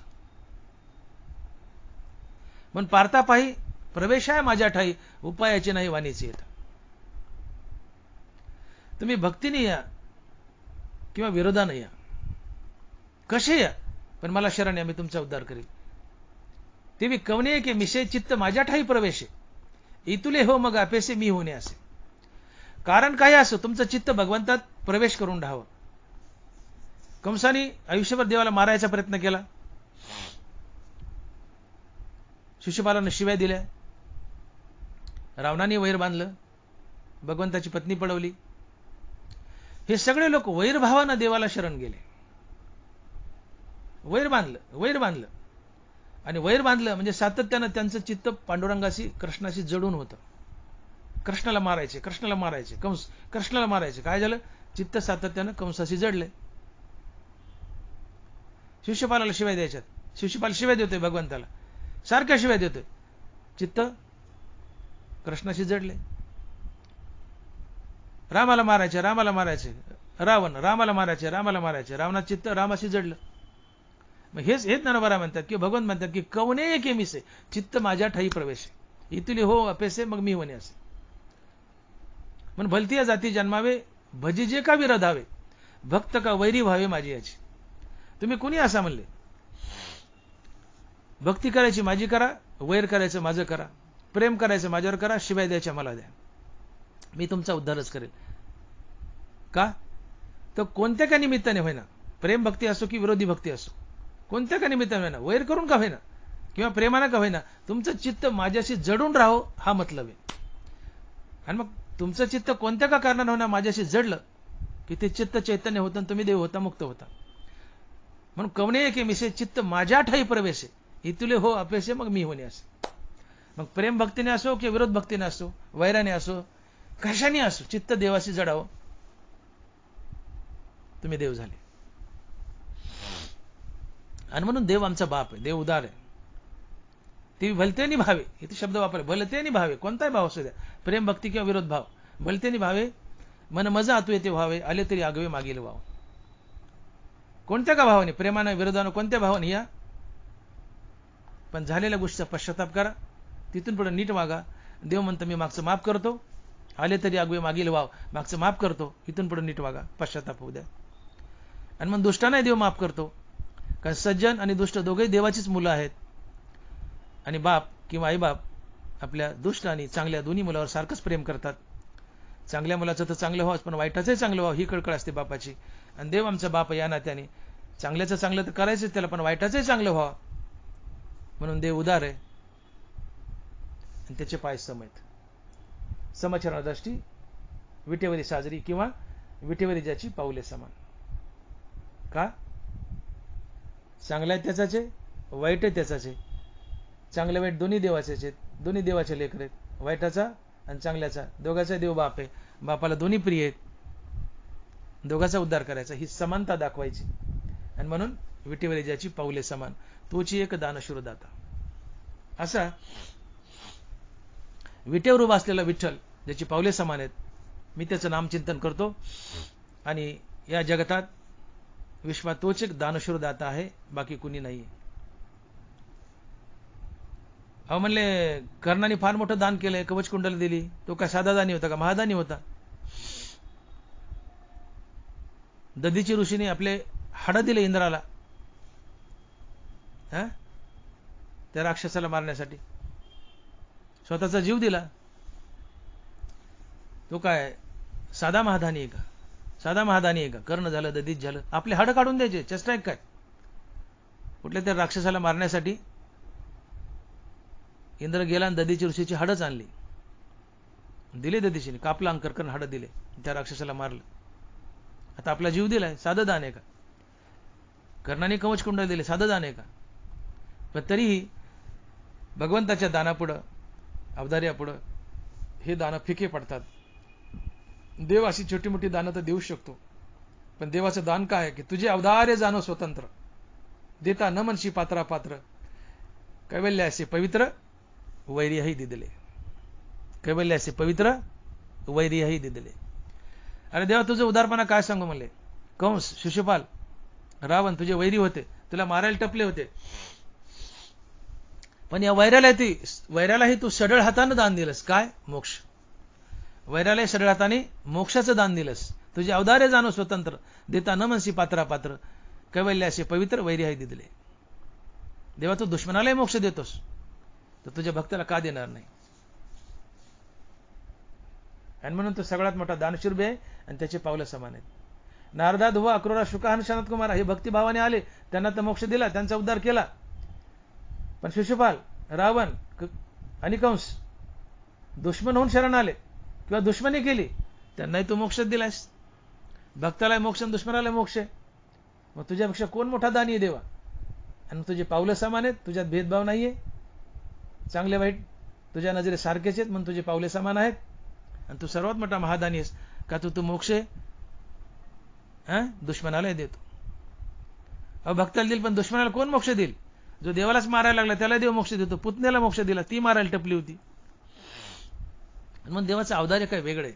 तुझे अवधार्य जाणो स्वतंत्र, देता नमनसी पात्रा पात्र, कैवल्यासे पवित्र वैर्यही दिदले. पुतण्या मारायला आली ती पुतना, पण तिलाही मोक्ष दिला. म्हणून देवासारखा दानशूर या जगात कुणी नाही. कंस, दधीची हे त्याच्या पुढे फिके पडतात, पण तोची एक दानशूर दाता. असा ज्याची विटेवर पावलं समान आहेत, जो दानशूर आहे, अशा विठ्ठलाच्या पायी जर आपली बुद्धी सातत्यानं स्थिर करून ठेवली तर काय फायदा होतो हे तुकोबाराय अभंगाच्या 3ऱ्या चरणात सांगतात. आणि महाराज म्हणतात की मनाचे संकल्प पावतील सिद्धी, जरी राहे बुद्धी याची पायी. मनाचे संकल्प पावतील सिद्धी, जरी राहे बुद्धी याची पायी. तुम्ही तुमची बुद्धी पांडुरंगाच्या चरणावर स्थिर करा, तुम्हाला हवं ते मिळेल. तुकोबाराने शब्द दिला, हवं ते मिळेल. मनाचे संकल्प पावतील सिद्धी, जरी राहे बुद्धी याची पायी. तुम्हाला करायचं काय? फक्त पांडुरंगाच्या चरणावर बुद्धी आणि मन स्थिर करायचे. नरोबरा लिहित आहेत, जे मन बुद्धी ही घर केले माझ्या ठाई तरी सांगे काय मी तू ऐसे उरे. जे मन बुद्धी ही घर केले माझ्या ठाई मग सांगे काय मी तू ऐसे उरे. अरे अर्जुना, तू तुझं मन आणि बुद्धी जर माझ्या पायावर स्थिर केली तर तू आणि मी काय वेगळे आहेत का? मग अरे एकच झालो ना. जे कृष्णाचे होय जे आपण, ते कृष्णाचे होय आपले अंतकरण. जे संकल्पाचे अंगण ओळखीती सिद्धी. आपलं मन आणि बुद्धी कृष्णनामात आणि कृष्णाच्या पायावर जर स्थिर केलं तर आपण कृष्णच होतो. आणि कृष्ण होणं ही सर्वात मोठी फायनल अचिव्हमेंट आहे. याच्या पुढे प्राप्त करायचं काय राहतं? हा सगळ्यात मोठा लाभ आहे. तुका म्हणे आता लाभ नाही यापरता. सगळ्यात मोठा लाभ आहे. आणि मग तुमचा काही संकल्प असो, अहो संसारिक संकल्प तर सोडव, फालतू. वाढावे संतान, गरीब व्हावे धनदान, हे तर मिळेलच म्हणले तुम्हाला. या गोष्टी तर मिळतीलच. पण तुम्हाला डायरेक्ट मोक्षच मिळेल, संतपद मिळेल. तुम्ही डायरेक्ट कृष्णच व्हाल. याच्यापेक्षा काय मोठं हवं अजून? जे कृष्णाचे होय जे आपण, कृष्णाचे होय आपले अंतकरण, ते संकल्पाचे अंगण ओळखती सिद्धी. तुम्हाला फक्त तुमची बुद्धी आणि मन भगवंताच्या चरणावर स्थिर करायचे. तुम्ही कृष्णच होता. म्हणून माझ्या स्वरूपी मनबुद्धी ये निक्षेपी इतुलेनी सर्व व्यापी मीची होसी. तू फक्त मनाने बुद्धी माझ्या चरणावर स्थिर कर रे, तू मीच होशील. अर्थात देव होशील, पांडुरंग होशील. तुला द्रष्टावर विजय मिळवता येईल. संसारातले दिसणाऱ्या वस्तू तर मिळतील, पण न दिसणारा अद्रष्ट देवही मिळेल. द्रष्टावर विजय मिळवशील. आणि तर शपथ खातात देव की यया बोला काही अनरिसे नाही आपली आन पाही वाहतवासेगा. तुम्ही फक्त पांडुरंगाच्या चरणावर तुमची बुद्धी अर्थात तुमचं मन सातत्याने हरिनामात स्थिर ठेवा. चरणावर म्हणजे हरिनामात स्थिर ठेवा. देवाने शब्द दिलाय की तुम्ही हरिनामात तुमचं मन स्थिर ठेवलं, देवाच्या चरणावर मन आणि बुद्धी स्थिर ठेवली की तुम्ही देवच होणार. मी शपथ घेऊन सांगतो म्हणले, या बोला काही अनरिसे नाही आपली आन पाही वाहतू असेगा. मी तुम्हाला शपथ घेऊन सांगतो म्हणले, फक्त मन आणि बुद्धी माझ्या नामात आणि माझ्या पावलावर स्थिर ठेवा, तुम्ही देवच व्हाल. तुम्ही देवच व्हाल. अजून काय पाहिजे तुम्हाला? आणि म्हणून तुम्ही आम्हाला आपलं मन आपली बुद्धी पांडुरंगाच्या चरणावर स्थिर ठेवायची. तुमच्या मनातली प्रत्येक इच्छा पूर्ण होते. संसारिक लाभ तर होतोच, परमार्थिक लाभ अर्थात मोक्षही मिळतो. पण आम्ही अभागे देवाची भक्ती करतो, कीर्तन प्रवचन करतो, आणि या कीर्तना प्रवचनातून मिळालेल्या पुण्याने देवाची कामना करत नाहीत, तर कामना करतो पैशाची किंवा स्वर्ग सुखाची. नरवराय बोलले, शतक्रते यजिजे माते आणि इप्सिताती स्वर्ग सुखाते, आता पुण्य की निवृत्ते हे पापच नव्हे. 100 यज्ञ करायची आणि यज्ञाच्या पुण्याने देवाची प्राप्ती सोडायची आणि काय मागायचं? स्वर्ग मागायचा. हे पाप आहे. कीर्तन प्रवचन करायची, देवाची प्राप्तीची कामना सोडून पैशाची कामना करायची, हे पाप आहे. शतक्रते यजेजे माते, तसं कीर्तने प्रवचने यजेजे माते आणि इप्सिताती 10,000 रुपये ते. कीर्तने प्रवचने यजेजे माते आणि इप्सिताती 10,000 रुपये ते, आता पुण्य की निवृत्ती हे पापाची नव्हे. हे पापच आहे. कीर्तन प्रवचन करायचं, पैसा लुबाडायचा, पैसा कमायचा, कीर्तनाचा भक्तीचा बाजार मांडायचा, हे पापच आहे. यांनी देव भेटत नाही, अधोगती होते. कीर्तनाचा पैसा घेऊ नये. गीती देती तुका म्हणे दोन्ही नरका जाती, हे पाप आहे. फक्त गोंडच नाव दिले. स्वर्गा पुण्यात्मक पापा ये जे, पापात्मक पापे नरका जायचे, जेने माते पाविजे ते हे शुद्ध पुण्य. माझ्या नावाने पुण्य केलं तर माझी कामना करावी, पैशाची किंवा स्वर्गाची करू नये. जया माझी नारायण ते हे शुद्ध पुण्य. तुकोबार आहे. आणि मजची माझी असता जेणे मी दूर होई पंडू सुता, त्या पुण्य असे म्हणता जीव न तुटे काय. माझ्या नावाने पुण्य मिळवले कीर्तन करून, माझ्या नावाने पुण्य मिळवले कीर्तन करून, तर माझ्याच प्राप्तीची कामना ठेवावी, पैशाची नाही. माझ्या नावाने कीर्तन केले आणि पैशाची कामना ठेवली तर हे पाप आहे. फक्त गोंडच नाव दिले पुण्यात्मक पाप. कीर्तन करून पैसा घेतला, याला कुणी पुण्य म्हटलं त्याची जीभ तुटेल म्हणले. या पुण्य म्हणता असे जीभ न तुटे काही. आणि म्हणून कल्पतूर तळवटी बैसुनी झोडीये पाडी गाठी, मग निदेवे निघे किरीटी की दैन्याची करू. नरबरा म्हणतात की एक मनुष्य कल्पतोरी खाली बसलाय ऊन उतरण्यासाठी, फाटक्या झोडीला गाठी मारल्या आणि पुढे भीक मागायला निघालाय. त्याला कल्पतरूचं महत्व कळालं नाही.